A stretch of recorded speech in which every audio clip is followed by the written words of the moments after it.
Team India doesn't have much problem, but are they problemless or they don't have? Surely they don't have any problem. No, let's focus about two problems. First is fielding, especially catching. The catching is poor, very poor. Indian team is doing very poor.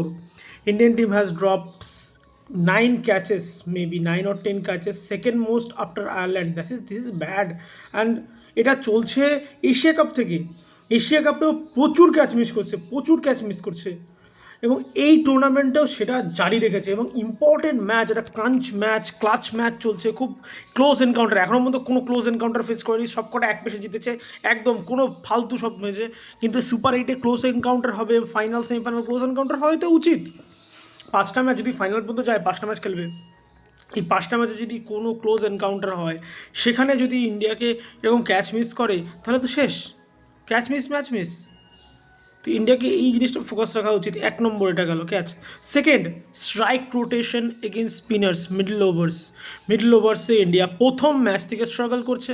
প্রথম match কার এগেনস্টে ছিল? USA, struggle. Second match Namibia, struggle.